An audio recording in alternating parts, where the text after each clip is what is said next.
Hey everybody, it's LavenderTowne, and I'm continuing my series where I turn random stuff into cute girls with today's topic, deadly plants. So the first plant we're doing is actually only deadly if you're a fly. I intentionally designed it so that each plant is more deadly as the video goes on.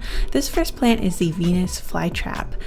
So the Venus flytrap is a type of carnivorous plant. It's probably the most famous carnivorous plant, and there's a possibility that you've even had one.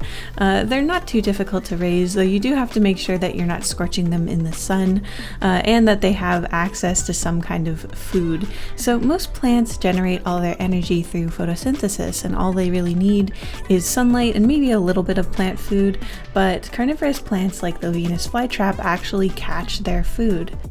There are little hairs on the inner part of those jaws, and basically if multiple of those are triggered within a short period of time, the Venus flytrap is able to tell without eyes that something is inside there, and they will close those jaws. They're not really jaws, of course, but they look so much like a mouth, don't they? Especially with that beautiful burgundy on the inside, and with those little like frilly bits on the outside kind of look like sharp teeth. Those are actually spaced apart just perfectly so that really small insects can actually escape, and that allows the Venus flytrap not to waste more energy trying to digest little tiny bugs than it would get from that bug. It's just really clever, honestly, because they are only trapping in things that are actually going to provide them with nutritional value.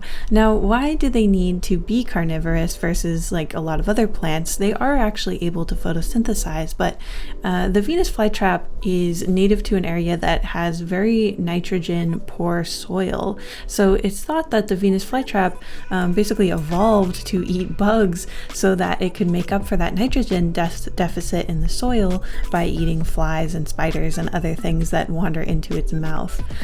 For this character, I really wanted to emphasize as much of the different details of the design of a Venus flytrap as I could, of course.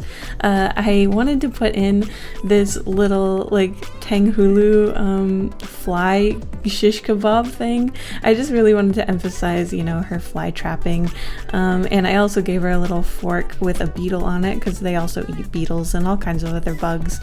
Basically anything they can digest that fits in their little plant mouth. And for the color palette, I really stuck to the color palette of a normal Venus flytrap, which is this deep red on the inside and then quite a bright, lively, springy green on the outside. And they actually do have a flower. It's a beautiful, delicate little white flower. They don't flower all the time, of course, but yeah, they don't really look like they would match, but I did make sure to put it on her hair buns. I also tried to make her hair buns kind of evocative of the shape of that iconic Venus flytrap, and I really think she turned out quite cute. I imagine she'd be a super peppy, maybe a little bit overly energetic character because she's one of the rare plants that can actually move quickly. I also imagine her personality is a little bit sadistic, maybe with a big appetite, just because of the way that the Venus flytrap dissolves its prey. Next up we have the corpse flower. Now this is a very rare and special flower that only blooms sometimes every 7 to 10 years, and when it does, it releases the smell of rotting corpses. Now it does this for a very particular reason. It's trying to attract flies and other bugs that are attracted to rotting meat, so that's why it's emulating this smell. So the thing that really makes this plant deadly is just its stench. It's very unpleasant to be around, but it's not necessarily something that's going to make you sick in any permanent way. I really wanted to do this one, especially because of the way that it looks. Now, you can't just see in my reference image, but look at how enormous this plant is, and then also just admire the fact that it really does look like some kind of grand like coat or dress to me. Like the collar is just kind of amazing. So of course I turned it into a grand collar for our corpse flower character. I actually did this one on Twitch, like as a live stream, as well as the Venus flytrap girl, and the chat requested that she look a little older, which I actually think makes perfect sense because this is a flower that only blooms sometimes once a decade, so that seemed very right to me. So my imagination of this particular character is that she is some sort of like femme fatale, like deadly character who actually makes perfumes out of the smells of her kills. I thought that would be really fun. Using the shapes of the actual corpse flower was really easy, honestly, and I knew right away how I was going to color her. I really wanted that green at the base to be the body of her dress, with of course this big grand collar that's the shape of the flower inside, and then this big weird ivory tuber is kind of like the rest of her. I just found out actually that like when it's releasing that smell, the tip of that big tuber thing, that big ivory thing in the middle, gets to like 100 degrees, and it like rhythmically pumps out this scent, which has the chemicals that make rotting fish stink, as well as the smell of poop and yeah, of course, rotting meat. And apparently there's also a slight sweet floral smell, just to really add like a nasty twist to all of these horrible smells. I also put all these little ruby clusters on her earrings and her necklace because I wanted to kind of emulate this stage of its life. It looks really dramatically different depending on where it is in its life stage or like bloom, so I wanted to try to include that as well. As always in this series, if you have any ideas for what to name these characters, please leave them in the comments and I will pick my favorites and either pin them to the top of the comment section or post them in the next video in the series. Next up we have the deadly and beautiful Oleander. Now this is a very resilient shrub that has beautiful flowers. Some versions of it actually flower all year long as things stay warm enough, which makes them popular to plant in places like California. But the Oleander is extremely toxic. Now the only reason it's this far up the list and not a deadlier position in the video is because Oleander are incredibly bitter, so the cases of accidental poisoning are quite low because if you put the leaves or the flowers in your mouth, you will want to spit them out right away because they taste so horrible. The potency of Oleander is pretty severe. People have even gotten sick from just eating honey that bees pollinated Oleander while they were making. So it is quite potent, but the cases of actual human mortality are relatively low. The flowers range in color from white to pale pink to a much deeper pink or almost like a reddish color. So I definitely wanted to involve this like beautiful pinky red ombre throughout her design. And because it is such a like beautiful shrub, I wanted her to have big voluminous hair. I also tried to keep that volume in with her little puff sleeves as well. And I show her kind of like befriending the bees because for this character, if she wants to use them to help carry her poison, I imagine that she's, close with the bees. She also just started to look very like cottagecore and dreamy, which I really, really liked. I did show her with a couple areas of burns on her skin because the one thing that the Oleander cannot handle is what's called Oleander leaf scorch. It literally bleaches and burns parts of the shrub, and it really does look like little burns on the bush. It's caused by actually bacteria that's brought in by winged insects. That really is the only thing that I was noticing that really damages the plant on the regular. Even if the Oleander is totally too cold, which is really the worst thing for it, it will still come back the next year from the roots, which is pretty impressive.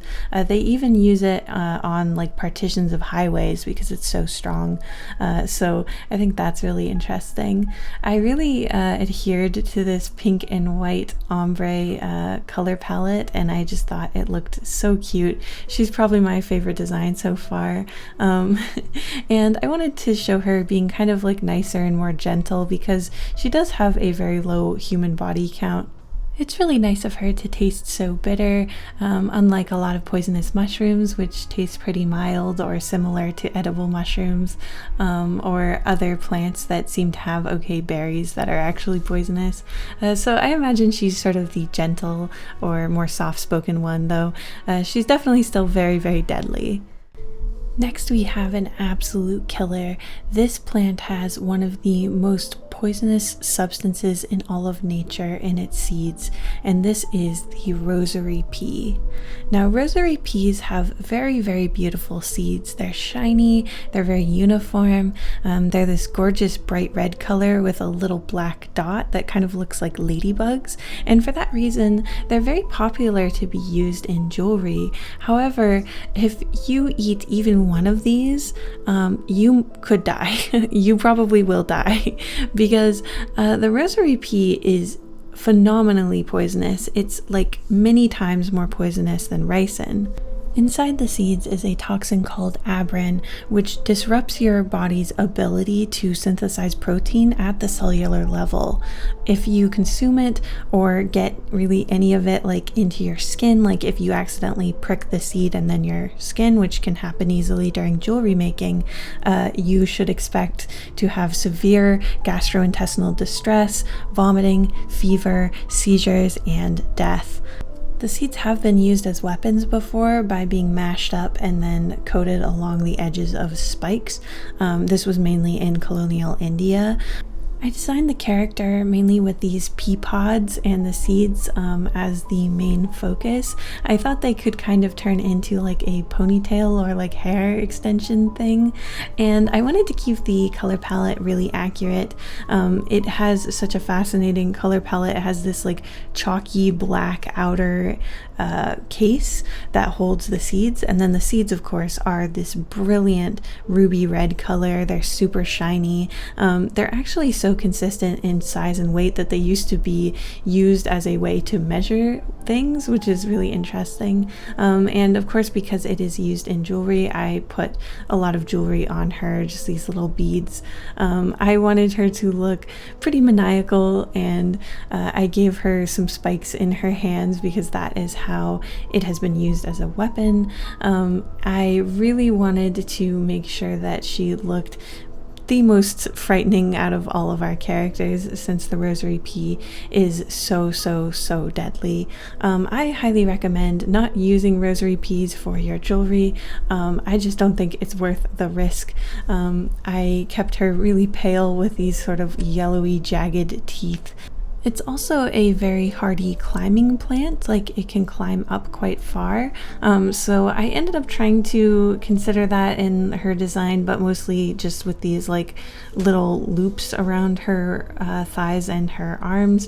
They kind of look like strands that are laddering up her limbs. I don't know if that really necessarily makes as much sense as I thought it did when I was drawing, but I also put in these little eye sort of drawings underneath her eyes because they're thought to also ward off the evil eye, so I wanted to include that as well.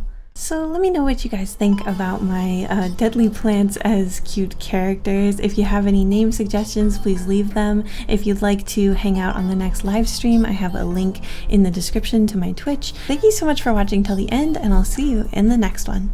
Thank you so much to my wonderful members and patrons, including Alice Exley, Neko Mori, Roger Baker, Trexa Panda, Zio Reyes, Lucian, Shaola Ninja, Lexi Ramos, Lonely Zealot, Novel Goblin, The Mousy Mouse, Spark of Curiosity, Rosie Valentine, Paul Savanat, Frog Scourge, Jessica Cook, Prince Piplet III, Celery Sticks, I'm a Potato, Honey Kitten, Nee Nico, Loro, Data, Lily McFarlane, Skitten, Gold Pikachu, Ace Wander, Jordan, Hubie, Jeffu, Songbird Galesworth, Sunshine, Whimsic, Hoodle Doodle, River the Goblin, Raz Tarosh, Graveyard Moss, Grexius, Emmy Lightning, The Midwestern Menace, CB, Lucy Amajiki, Live Live, Ravenscrow, Zocelot, Teal Music, Jabber Dabber Doo, Light Jewel, Kadaria, The Expressive Poker Face, Tsubaki, Cutie Pie, Ice Cream Pal, Cola, JJ Jade, and of course, Lib Lib Blah.